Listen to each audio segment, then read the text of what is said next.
bonjour à tous et à toutes et merci pour votre patience. Alors malheureusement, comme je l'avais annoncé vendredi, la journée de lundi va encore être extrêmement compliquée pour tous nos passagers puisque le réseau sera encore extrêmement perturbé.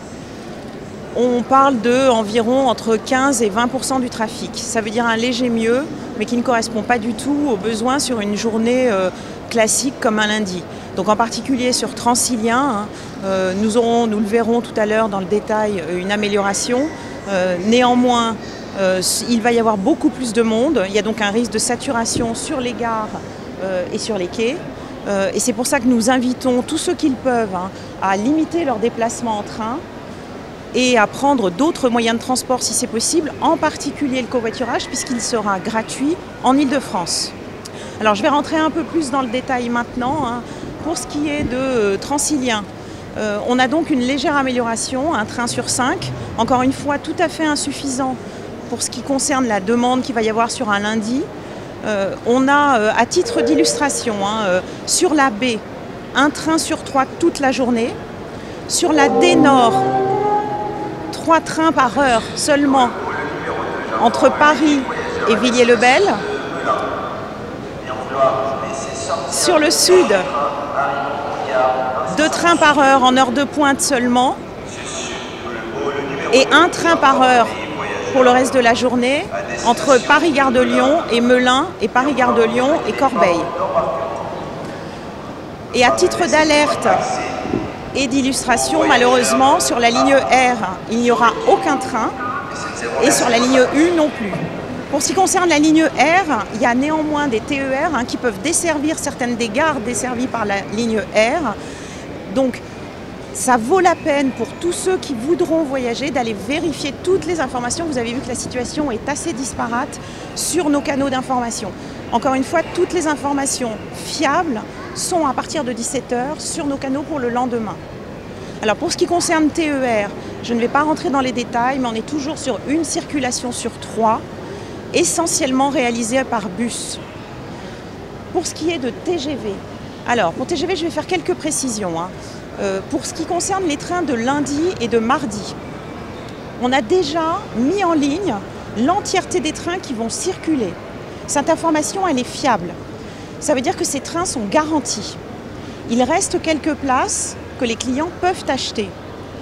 Nous avons par ailleurs, et je l'ai déjà dit, prévenu individuellement chaque client qui avait un billet pour lundi et mardi pour lui dire si son train était annulé ou s'il était maintenu. Si son train est annulé, il peut évidemment échanger pour un train de la journée. J'ai dit qu'il restait des places, donc il peut évidemment échanger, mais il peut aussi bien sûr annuler son départ ou le reporter ultérieurement. Pour mémoire, les échanges et les remboursements sont toujours gratuits sur toute la période et ce jusqu'à vendredi. Alors il est important vraiment que les gens qui veulent voyager aient un billet pour ce train. C'est important pour des raisons de sécurité et pour des raisons de confort. Maintenant, je vais rentrer dans le détail du plan de transport de TGV. Alors au global, on a un petit mieux aussi, on est à 19% du trafic. Sur le sud-est, on est plutôt à 18% avec un focus, donc c'est-à-dire on est plutôt sur un train sur 5 et on a renforcé Paris-Lyon sur lequel il y aura un train sur 3. Pour l'Atlantique, on est un peu mieux, on a un train sur 4, c'est-à-dire 25% des trains, avec essentiellement la desserte des destinations principales qui sont les destinations les plus courtes, c'est-à-dire Rennes, Nantes, Bordeaux et Le Mans et Tours, Saint-Pierre-des-Corps. Et puis on aura seulement un aller-retour dans la journée pour les destinations un peu plus longues comme Brest, Quimper, La Rochelle, Toulouse et Hendaye. Pour ce qui est du Nord, comme pour l'Atlantique, on est à un train sur 4, donc 25% des circulations. Pour l'Est, on est à 16%, donc encore un peu moins. Ouigo aura aussi une quinzaine de pourcents de l'ensemble de ses dessertes. Pour l'international, on est un peu mieux. Pour Eurostar, on est à 2 trains sur 3. Pour Thalys, on est à 3 trains sur 5. Malheureusement, sur l'Iria, on a seulement 2 allers-retours pour la Suisse, 2 allers-retours pour Bâle, comme d'ailleurs aujourd'hui et hier. Donc globalement, quelque chose d'assez faible. Pour Intercité, on est toujours sur quelque chose de très bas. Malgré tout, quelques dessertes supplémentaires. On aura un Bordeaux-Marseille ce qu'on n'avait pas jusqu'à présent, donc un aller-retour dans la journée et puis un Paris-Nevers également. Voilà, nous sommes vraiment conscients du fait que c'est une situation très compliquée avec un trafic pas du tout au niveau de la demande et de ce dont les gens auraient besoin.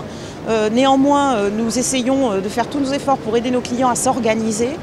Alors pour ce qui est de mardi, on n'attend pas d'amélioration compte tenu de la journée de mobilisation interprofessionnelle qui a été lancée sur cette journée. Les informations seront là encore disponibles avant 17 h demain. Et nous vous invitons vraiment à aller vérifier les horaires avant de vous rendre en gare pour éviter de venir pour rien. Voilà, merci beaucoup.